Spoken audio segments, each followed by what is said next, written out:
Howdy, howdy. Hello. Before I start the actual lecture, I am going to show you this 2021 LBCC Juried Student Art Show that some of your fellow students are participating in.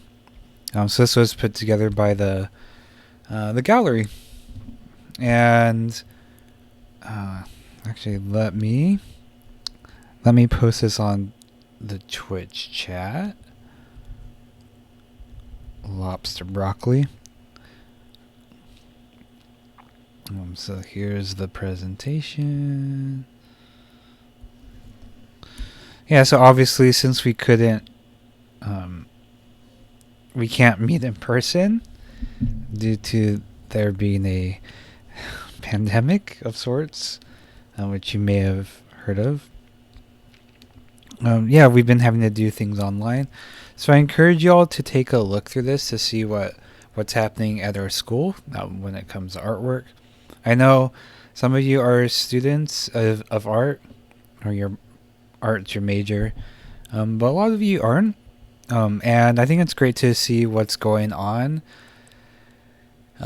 in your local school, because I like to show a lot of artwork from what's happening on the internet now, but it's really good to get a sense of what's happening where you are. Because sometimes there might be stuff like this or this that might have a little bit of a local flavor to it, where you might recognize somewhere, you might connect to it. It's always cool to support your fellow students. So I definitely recommend checking this out. There's a lot of really cool stuff here, and the best stuff's by students that I've had in the past, obviously. So the link's in the chat. Okay, and also I will post the slideshow.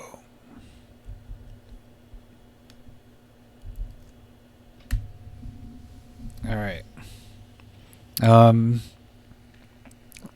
Looks like there's only two people, or one or two people here now. I guess I'll wait until 11:05. It's 11:03 now. So for those of you in my class, I just sent an update for your work. In Discord, I made a video.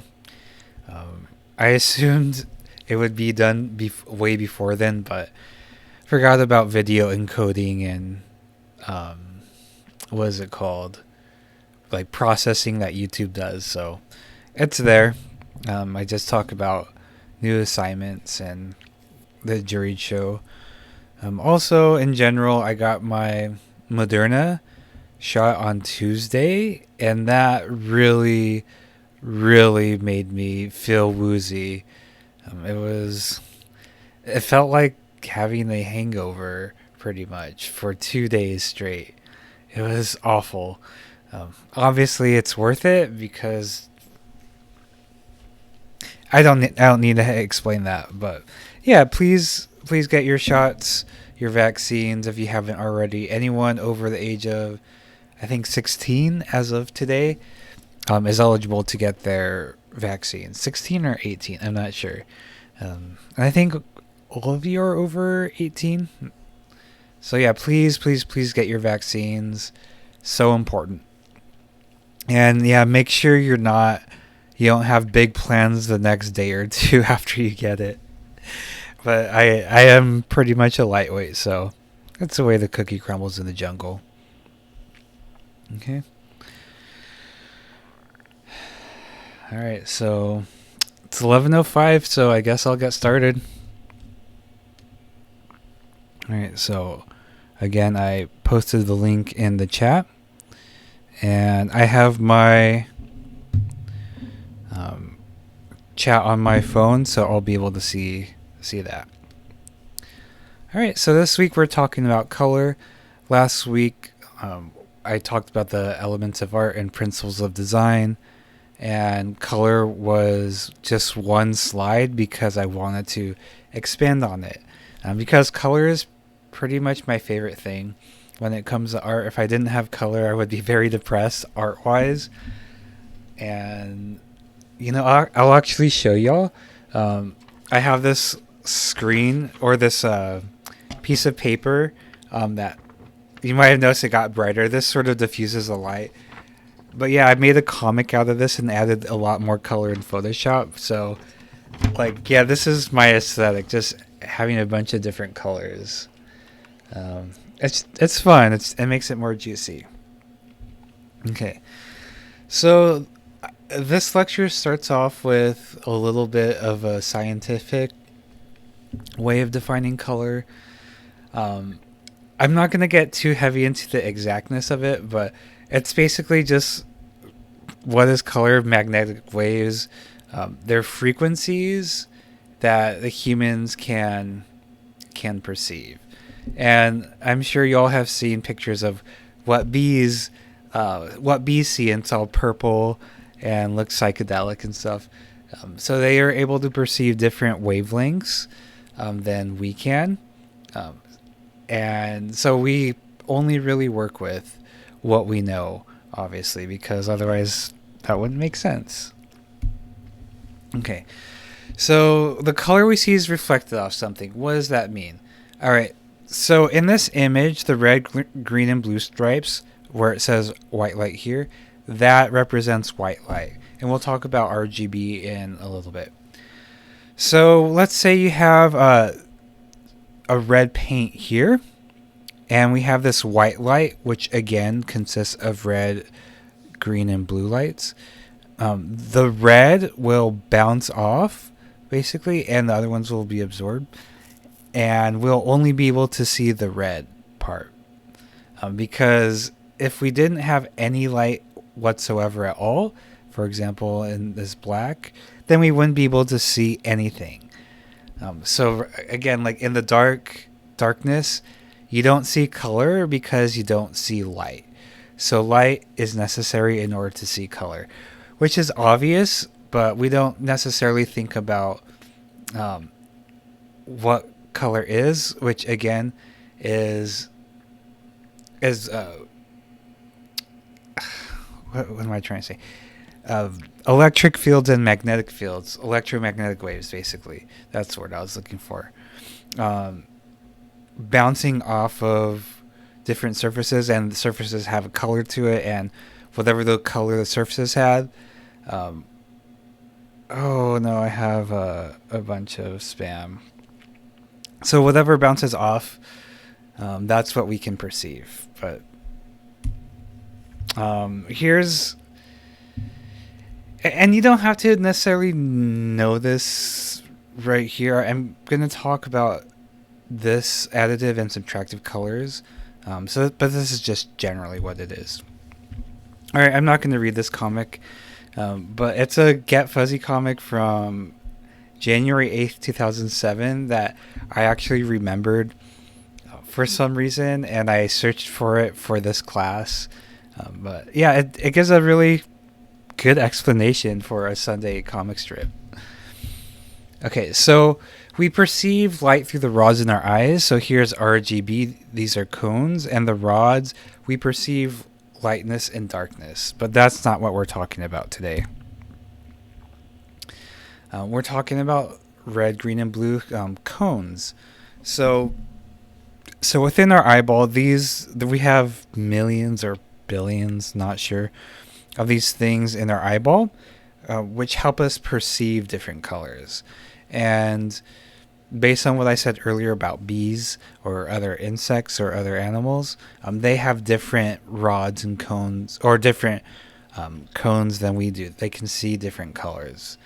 Okay, and this ties into color blindness. If some of your cones are missing or not fully functioning, then that's what leads to color blindness. Okay, so if you have RGB cones intact, then you're able to see all the colors that humans can perceive. Okay, so RGB color space. We're talking about additive color right now. So additive color refers basically to light. Okay. So when we say additive, it's a weird word. That means the more colors you mix, the closer you get to white. So again, this refers to light. Okay, and this is an example of what I mean. So this is an LCD screen, and this shows you how red, green, and blue combine to form white. Oh, all right. That's kind of loud.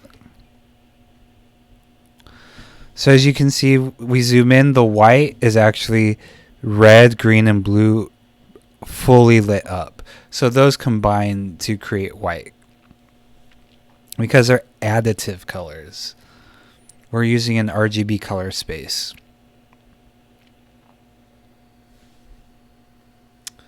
Funky beat.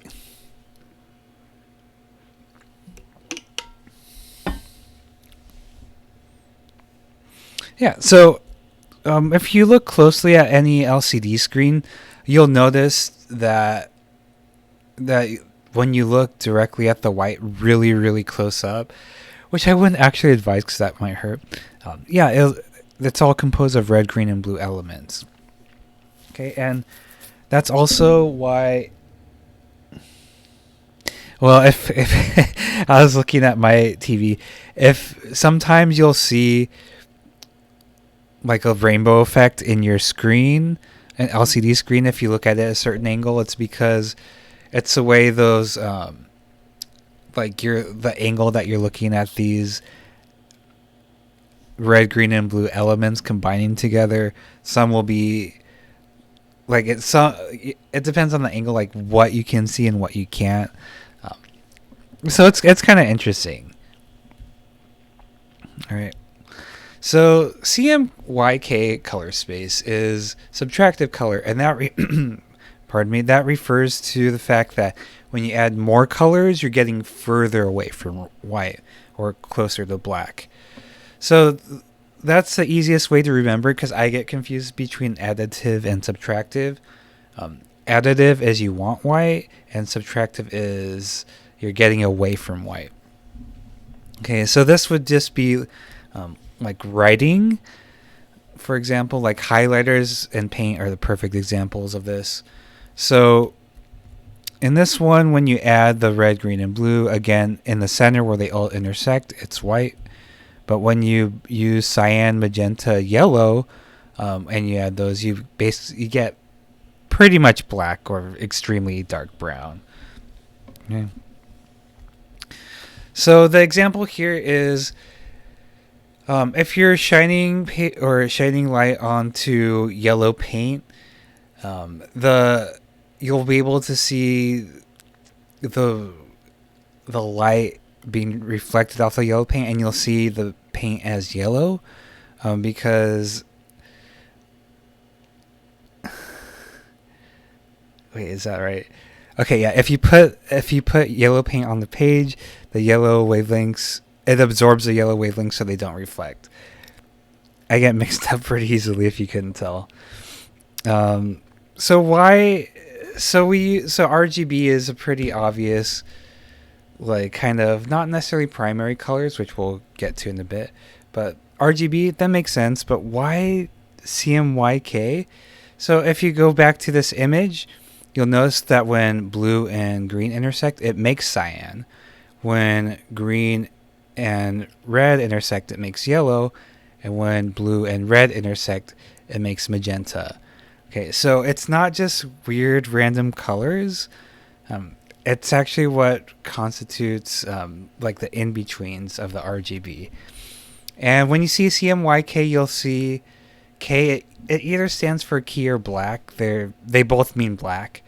I think he's referring to the printing process of using black as the key, or what everything's graded against, essentially. So yeah, CMYK, it depends on the person whether they're going to say key or black. Okay. But before I get to this, so I want, or before I move on, um, again, so RGB refers to basically things that are lit up, like screens, okay, and projections, and any sort of light source where things are luminescent. Whereas, where there's an addition of light, whereas with CMYK you're getting further away from. Sorry, yeah, with subtractive color you're getting further away from white. Okay, and when you add color, it gets darker. And again, this is more written stuff, so it's the opposite of light emitting. Okay, so you're not adding light when you put a pink marker on a pink highlighter on a piece of paper. It's getting darker. Okay, so that's a good way to think about that. All right, so primary colors that we learn as kids are red, yellow, and blue. How does this fit into this? It's sort of an old way of doing things. That's how it used to be or used to be taught in the 18th century, I guess. Those were those were considered primary colors, but it's sort of evolved into RGB. And I guess there's no consensus on it, but the reason we use this is apparently because it's easier than CMYK. I don't know. Maybe it's a good in between RGB and CMYK. Yeah, there's no real consensus on it, but it still works technically. It's not the exact thing that we're taught, but it functions well and it's easy to understand. So that's probably why it's being used, because it's easier to understand by kids. But I think that's just underestimating the intelligence of kids. All right, hue, saturation, and brightness. So the hue is the wavelength of a different of any given color. So again, I talked about this really quickly. So hue would be, is it red, green, blue, robin's egg blue, Granny Smith apple, etc. Saturation is the purity of a color. How red is it, or is it more muted? Like, is it closer to white, or is it like a pure, brilliant red? And then brightness is the lightness or darkness of a color. So again, is it closer to light or white, or is it closer to dark or black?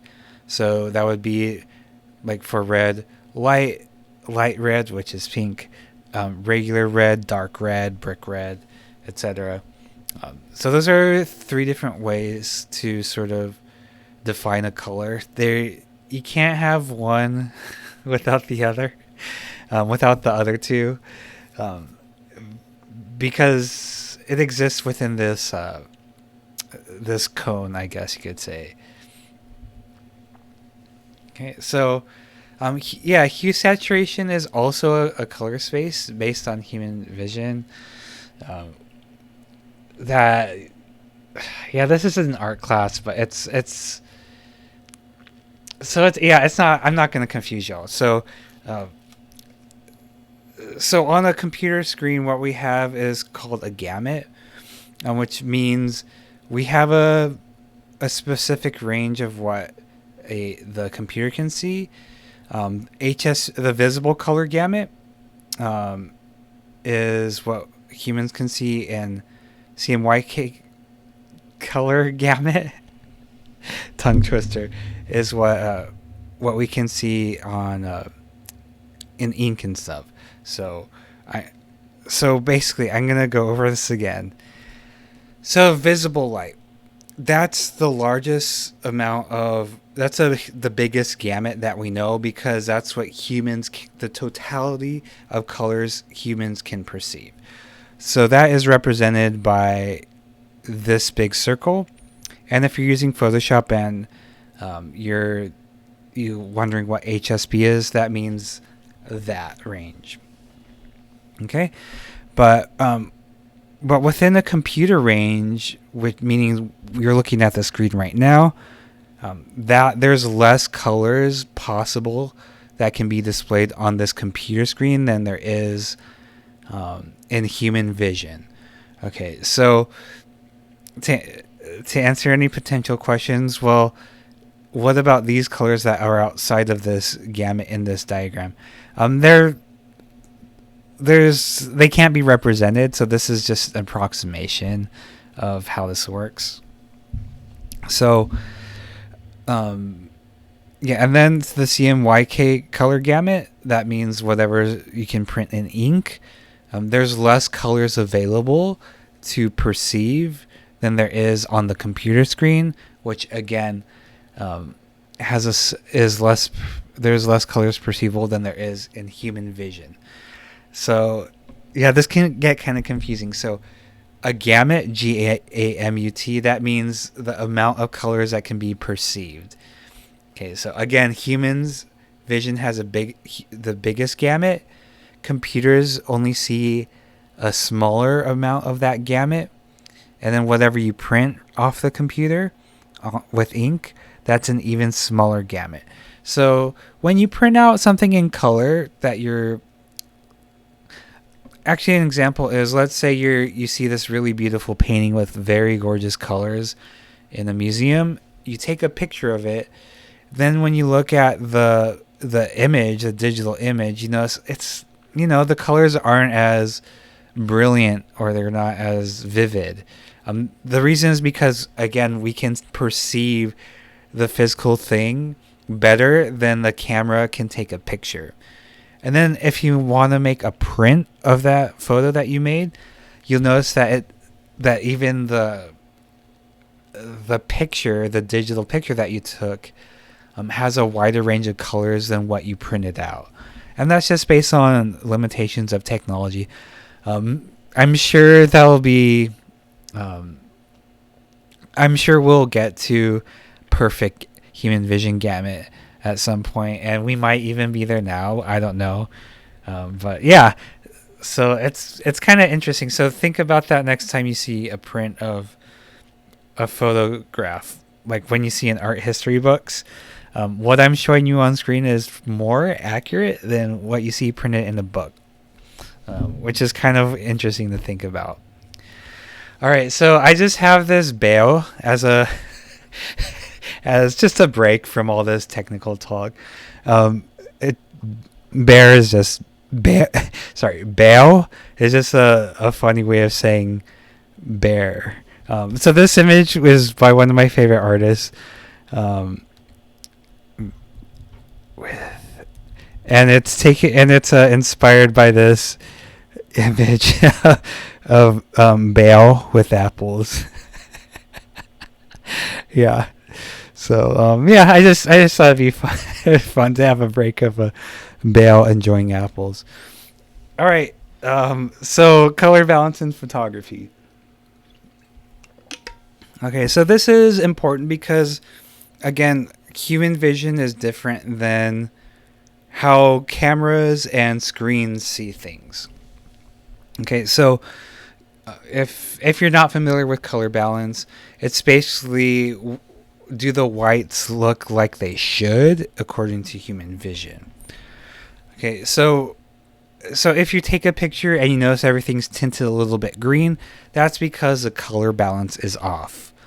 Okay, that means, again, like the camera seeing the scene that you took a picture of in one way, and it's not how humans see it. Okay, so color balancing in photography is adjusting the image to make sure the scene looks natural to us. The reason we do this is because to make it look clearer, to make it look more natural. However, sometimes if you're taking a picture in a dirty subway station and you want to get that green cast, you wouldn't color correct. You'd leave the scene green. I am struggling to think of a really good example of this in a movie.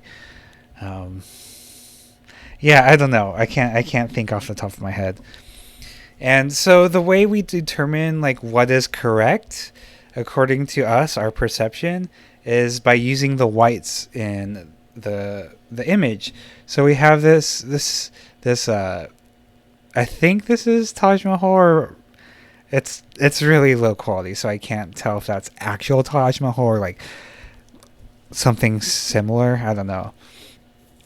So here's the daylight white balance. This is what appears to me to be the photo taken using daylight white balance, which means measuring what the camera will see is what the human sees if we're both in daylight. Okay, I'm not sure if that made sense. Okay, so now let's change. Let's switch to over here. So now this is called shade white balance. What this means is in shade, there's less of the yellow orange sunlight color that shines through because the shade of the trees blocks that. So the reason this is orange is because gosh, this is complicated to explain. So in the shade, everything's a bit more blue, you might notice. Again, that's because the shade is blocking the orange-yellow sunlight. So with the shade white balance, the reason this is orange and not blue is because the camera is compensating for the extra blue by pumping in more orange into the camera. Okay, and tungsten. So tungsten means basically the orange light bulbs that you see everywhere, essentially, and that gives everything an orange glow. Okay, so the reason this is bluish, as compared to this, is because the blue compensates for that orange glow. Okay, so it's trying to even out the color here. All right. So it's kind of tricky when it comes to thinking about this because I had to mentally process this. So tungsten being an orange light, it turns everything blue, and that's to compensate. Okay. All right. So this leads to what's called local color versus observed color. So local color is the color that an object really is under any condition of light. No, regardless of the condition of light. So we all know strawberries are red, for example. I'm not going to talk about exceptions right now. Okay, so we know that strawberries are red and they're red here. So the local color for here is red and the observed color here is red. Okay, so now we put this 50% cyan filter on it. So what color are the strawberries? So we see these little zoomies, and they're blue and gray, but we perceive this as red still. Wait, what is the color of the strawberry? Okay, so there's two answers to this. So, pardon me. So the local color, which is again what color an object is, regardless of the context is in. These strawberries are red. That's the strawberries' local color. They're red. Again, because that's what color they are, regardless of what context they're in. The observed color is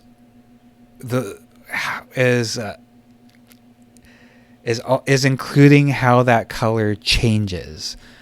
Okay, so the observed color for these strawberries here, like this for example, is this gray. So it's no longer red. For the observed color, it's gray or blue-ish if we get here. So again, it definitely depends on what light you're under, what color something is, and whether you're talking about local color or observed color, because that makes a difference. Okay. So this is a good example of what color are these tiles under these color changing conditions. What color are these tiles? Do the colors change every second or like every half second, or does it stay the same? Again, that's depending on whether you're talking about observed color or local color. Okay. Again, and this is the perfect example of what that means. And this is obviously an indication that color is subjective. It's not pure like we might tend to think. I mean, at this point in our education, we probably know that color is subjective, right? And the reason we think these are red is because not only do we see this here, but we see these shapes as strawberries, and we know that strawberries are bright red. And so our brain corrects this cyan cast by making us see the strawberries as red, even though we know they're not. And this is probably an evolutionary survival tactic because what berries are dangerous, what berries are good to eat, you know. Don't have evidence of that, but that's probably what's going on. So yeah, that's Bale. So that's a lot to think about when it comes to color. Like, what are you actually seeing? And and when you see something, are you talking about local color or observed color? When it comes to computer screens, it's pretty much everything's. No, that's not true, because there's the nightlight mode where it turns everything orange, right? And everything looks a little bit muddier. So yeah, things change depending on what light you're using, but most of the time during the daytime, your computer screen will have this bluish glow, and that's like we're looking at everything under that context. And if you have the night light mode on, then you see everything in an orange context. So think of that next time you have that mode on. Oh no, reconnecting the chat. All right, colors and symbolism. So I used to spend a lot more time talking about these things, but I realize it's kind of boring. Learning, well, not kind of boring. It's just a lot to take in. So I decided to add this section this morning. I used to just spend most of the lecture talking about this first part and then throw this in. But yeah, colors have a lot of symbolism in them. But of course, it's not always consistent, which is absolutely ridiculous. However, a lot of sources do agree with a lot of the meanings, but even some of the meanings are contradictory. So here's a chart and here's a really good video of it. We'll be talking about them one by one. And it's actually kind of surprising to find like really good examples of these uses, because like I follow a lot of illustrators, and not like people just don't follow rules like all the time perfectly, which I think is great. But it makes it harder to like find these examples. But I think the symbolism of different colors is more of a guideline than a rule, because there's millions of examples and millions of counterexamples. Okay, so red. So I'm going to go through red, orange, yellow, green, blue, purple, and before I start talking about them, think about them in your mind, what these colors might represent. So passion, attention, evil, anger. Red's one of the easiest colors to identify because it's super bright and it has a very distinct hue to it.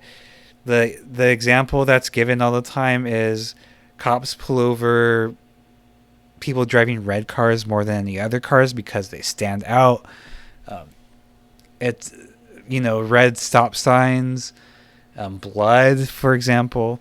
And this poster. Okay, so this spider with a gun and a knife. It's a game for PlayStation 1 that I've never played, but apparently it's actually good. So I have these questions like next to these, like why did I pick these? So what mood is a spider in? Because a spider can be any color, essentially. It could be a brown spider, but the advertisers put this red background around the spider. So what does that communicate to us, right? Passion, attention, evil, anger? Probably. I mean, if the spider's going to be killing people, or other creatures, I don't know, with a gun and a knife, then it's probably not like a calm, contemplative, angelic mood, right? Like, even though the spider is blue and white, we have this like hell background, this intense background behind them. So, yeah, that definitely helps make this pop out a little bit more. So orange, I find, is a little bit more ambiguous of a color. Um, we see this a lot with like safety vests, and um, to sort of stand out from the ocean, to stand out from the road. When people have safety vests on, it's a way of saying caution, look out. Um, Part of it is sort of man-made like that, again, to stand out from what we've made, but also it happens in animals too, that sort of indicate that they're poison, watch out. And then there's also stuff like, what are the oranges telling you here in this? Is this a happy scene? Is this building like on fire, or what is the sunset? What is that telling you? What is this orange down here? There's a lot of interesting things going on. So, yeah, orange is a pretty interesting color because it does occur in nature, but another thing it stands for apparently is youthfulness, which I don't understand at all. So we'll just move on. Yellow. Okay, this is another interesting one. It occurs in nature quite a bit too, obviously. Happiness, light, comfort. Um, so what does the yellow of this bird tell you? Is it safe? Is it dangerous? Is it nice? Is it trying to stand out? Is it trying to blend in? I mean, I personally don't know what the purpose is, but what can you perceive from this, right? And what does it tell you? So again, like flowers are a really good example. A lot of them have yellow. I forget what the middle part is called. Um, I haven't taken a biology class since 2007. Oh my god, I'm an old man. Yeah, the middle part, is like very visible, very bright. Yellow indicates caution when it comes to stoplights, like should slow down. Yeah, yellow's also apparently in the video that I have linked here. Apparently, like, it'll make babies more apt to cry or something like that. I don't know, but it's also a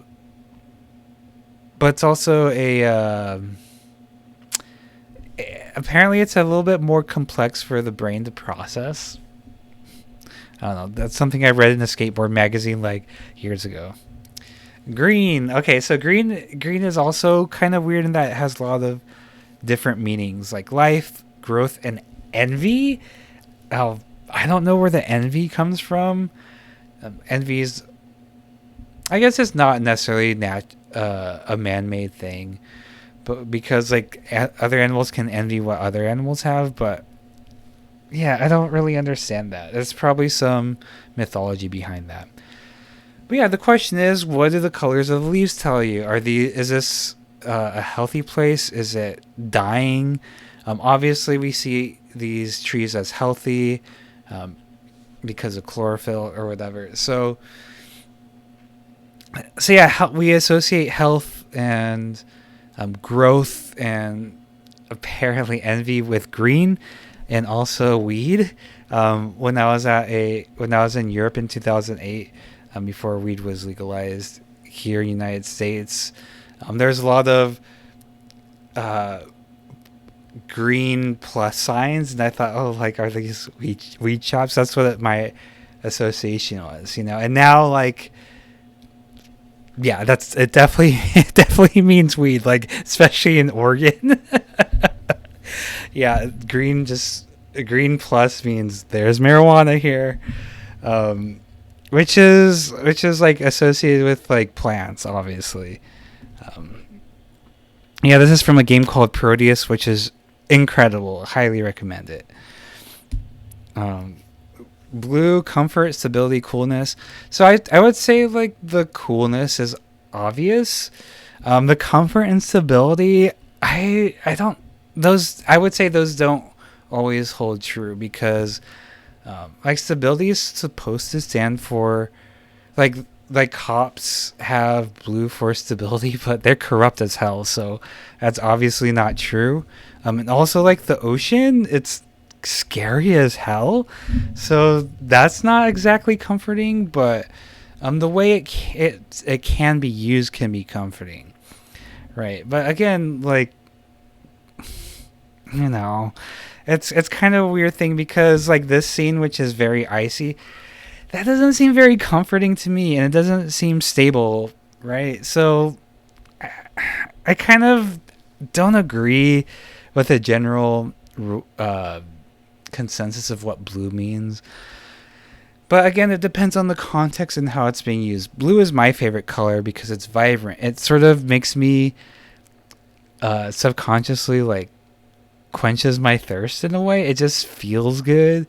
Um, it doesn't feel comforting. It just feels like full of life and energetic to me. So that's just the way I perceive things. Purple. Okay, so purple is just one is definitely a the symbolism for this is definitely like man-made because it stands for royalty. The reason for that is because it was really difficult to make purple pigments, and only royalty could afford purple pigments to make their stuff. Now it's everywhere, so who cares? And I would say it's used a lot when it comes to supernatural stuff, like witchy stuff, wizards and the occult. Maybe like around October during Halloween season, you see a lot more purple than other seasons. But and there's purple that occurs in nature, like flowers, for example, plants, and like the sunset and stuff. But it doesn't really happen too often. There's not a whole lot of consistency with what purple like lives in. I guess that's a weird way to put it, but yeah. So purple's the symbolism is usually just royalty. That's the only thing people can agree on. Again, it's sort of an arbitrary thing based on wealth, but whatever. So use purple a lot it because who cares? Break down the hierarchy. So white, purity, good light. Pretty obvious. Angels in religion are white because they're pure, whatever. But it also could just be emptiness or blank canvas or potential for something, something that doesn't exist yet, or there's space for something. And yeah, white's always thought of as a good thing, which obviously isn't true all the time. But that's what we associate it with. And the opposite, of course, is black. Here's another bale. And the reason I picked this image is because it would be too easy to pick a image of darkness, but based on this based on the bear's shirt, like what genre of music is he singing, right? Like we probably think it's not like Frank Sinatra. It's probably something like hardcore metalcore, something like that. Um, because like that's kind of a stereotype of like more intense types of music uh, is this black shirt, this aesthetic. Even though these pants and shoes are not black and there's color here, like this pure black shirt, and the fact that this bale is like screaming into a microphone, like really shows brings us to a sort of intense state of mind. And again, it's the opposite of white, but I also want to show like black. Yeah, it's usually associated with darkness, evil, and fear, but not always. It could also just mean like anger and intensity, which red is also used for. So I don't think it's good to the bell is singing Celine Dion at a karaoke bar.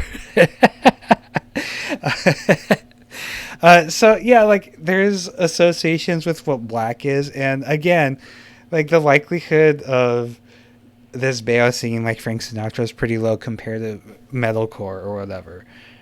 because he has these shirts and this shirt and these tattoos and these wristbands or whatever. It's really cute. So color wheel. So again, going back to red, yellow, blue, those are the primary colors. That's what's used in the color wheel most of the time for most color wheels. However, you can define the color wheel however you want to. It's just that the red, yellow, blue color wheel, which is what's presented here, that's used, I would say, 99% of the time that you'll learn in school. And for that reason, we just kind of use it because that's what we know and that's what's easiest to remember. And it works. It's fine. So we're dividing this up into warm colors and cool colors. Warm colors are obviously have, well, I'll talk about more. And cool colors, they're on opposites. But as you can see, like here, it's kind of a little bit more ambiguous. The same thing here, like what's considered warm and what's cool. And I have a lot of bales today. So warm colors have a sense of warmth. Oh my gosh. Because there's association of fire, of the tones of a fire being red, orange, yellow. Has a sense of like calmness, comfort, like literal warmth, energy, which produces heat, etc. So if you're in a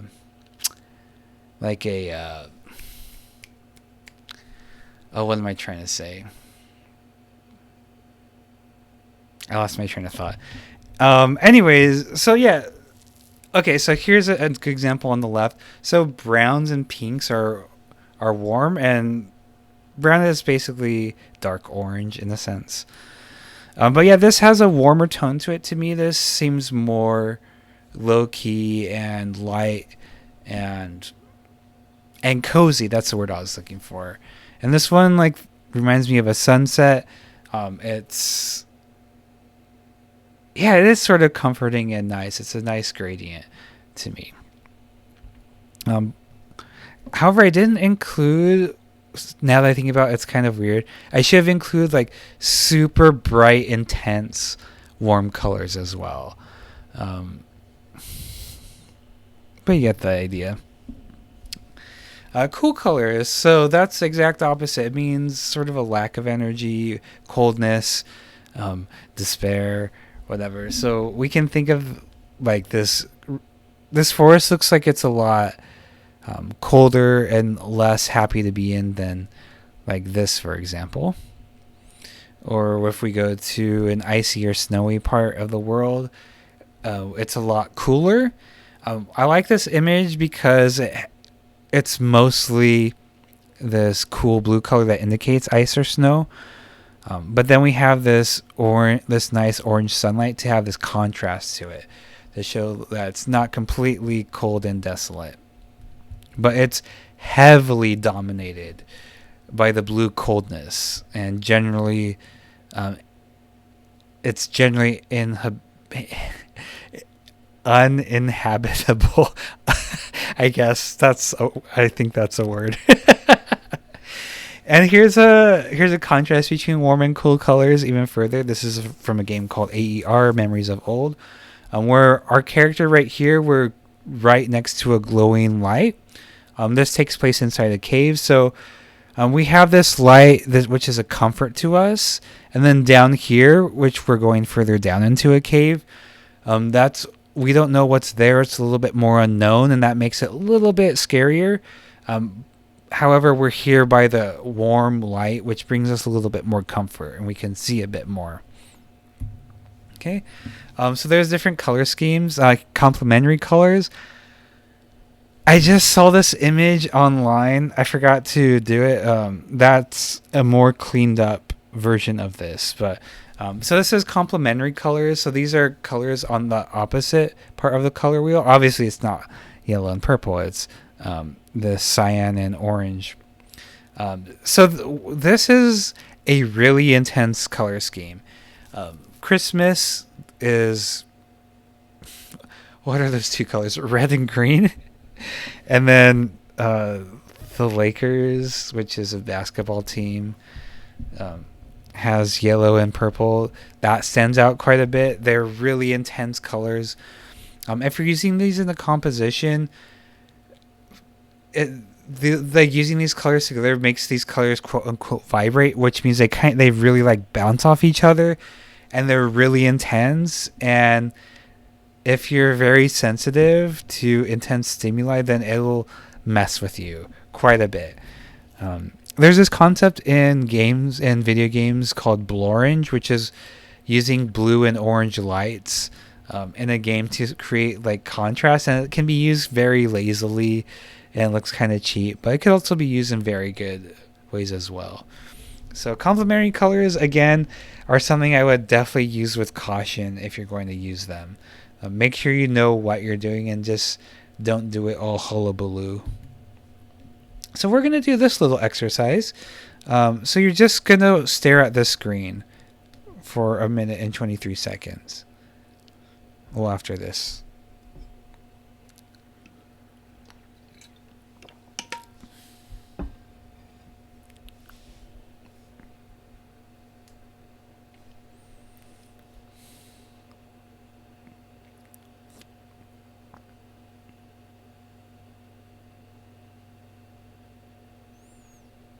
Okay, we get it.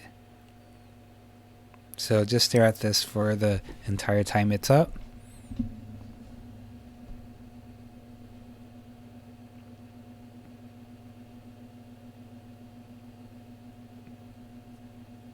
Stare at the white dot if you're not.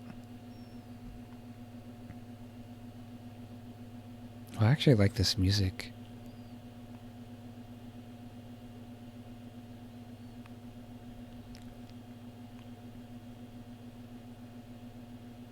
All right, so obviously we knew what it was coming.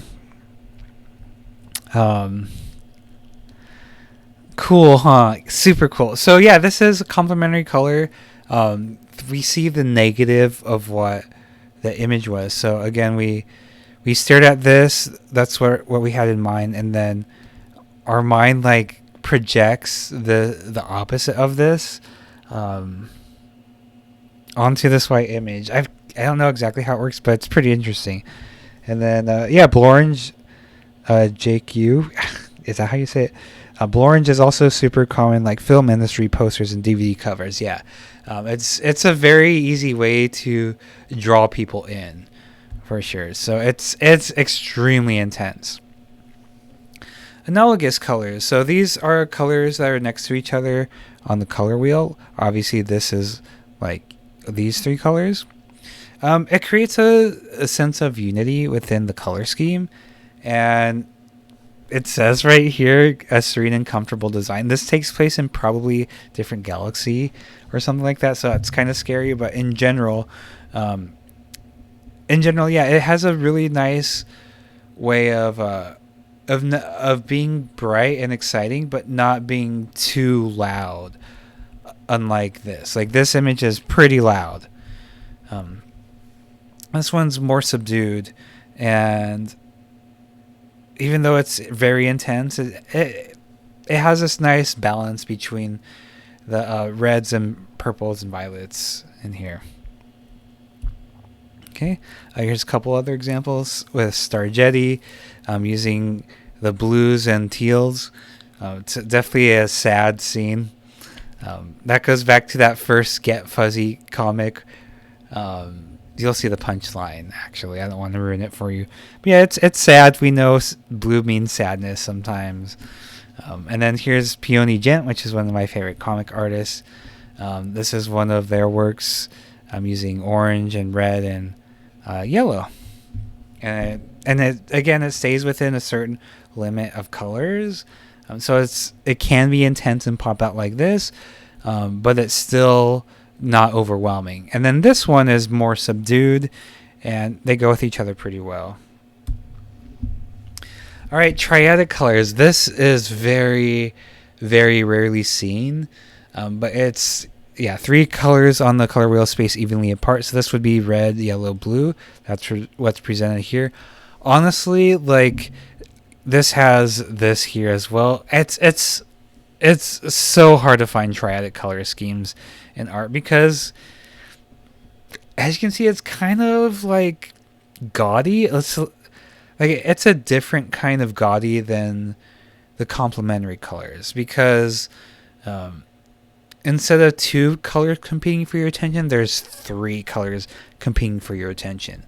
Whereas here, there's 3 colors, but they're not competing with each other. They're sort of working together. But these, because they're evenly spaced, they're as far away from each other on the color wheel as possible.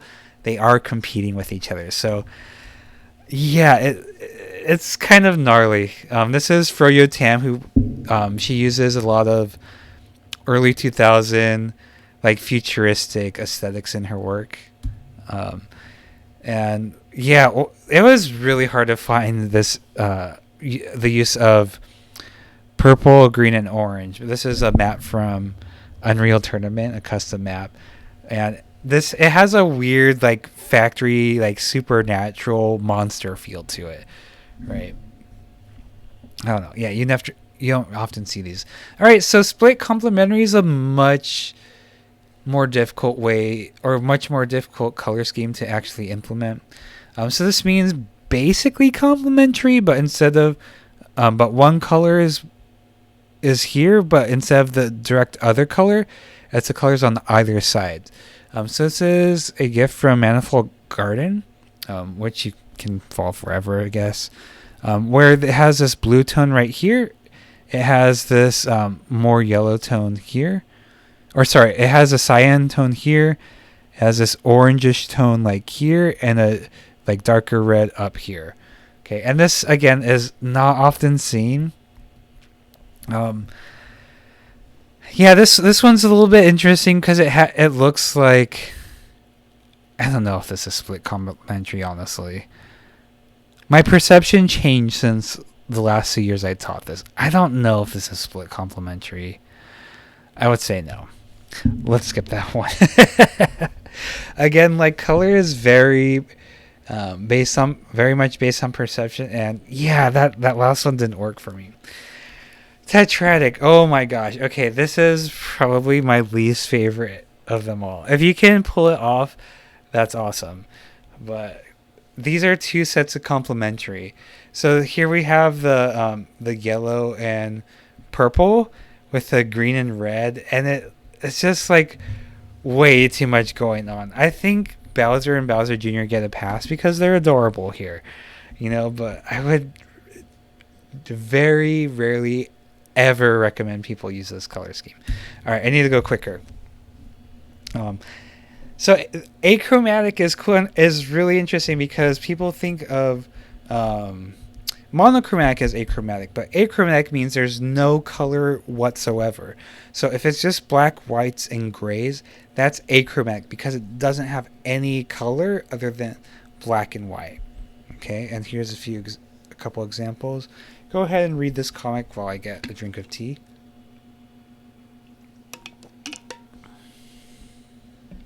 Bowser in suspenders. Yeah, he's a cute boy. Yeah, and so this one I like because it's not a drawing, it's like a photograph, but it's still achromatic. And monochromatic is using one color and variation in saturation brightness. Or sorry, I should say using one hue. So we talked about hue, saturation, brightness. This just uses one hue. You can use other hues that are close by, but generally you just want to stick to one.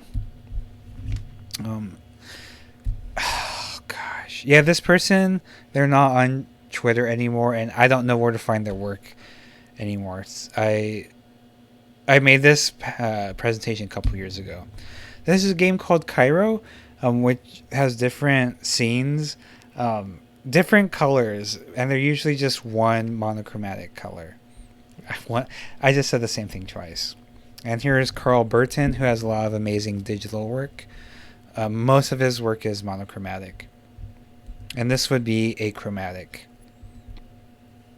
So I have a link to Color in the Context of Comics for Scott McCloud's Understanding Comics, which we'll talk about later in this class. And then Kandinsky and synesthesia. talks about how he associated colors with music and vice versa, which I kind of do to a certain extent, but I don't know how real it is. But I finished exactly at noon, so I was able to get through all of this. So yeah, color is a very, very deep. I'm gonna go back to the Bale.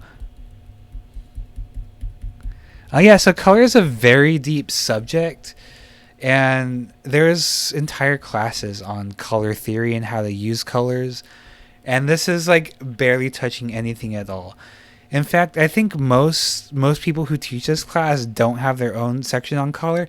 It's just my favorite. I love color so much, which is kind of why I'm wearing this shirt, because it's bright and colorful. Okay, so do it.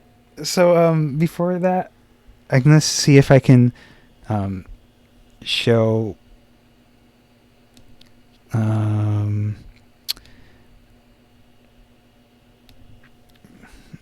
show my cannibal queen, Frances. Here she is. Isn't she gorgeous? Oh, she's scared. When she moves back and forth like that, that means like she's either hiding from prey or predators, trying to blend in with the environment. And here's Dr. Baby, of course. Hi, Dr. Baby. I made her a really big enclosure. That's too big. Well, maybe I can show it. Unfortunately, it's like more, or yeah, it's has a frost to it. I can't pick up my webcam because I have my daughter here. So yeah, I just want to show you because I can bring some Dr. Baby into your life. All right, so yeah, thanks for showing up. I appreciate it. Oh, dear Kathy Dundon, love Bale. Thank you. All right, I'll see y'all later. Love you. Toodles.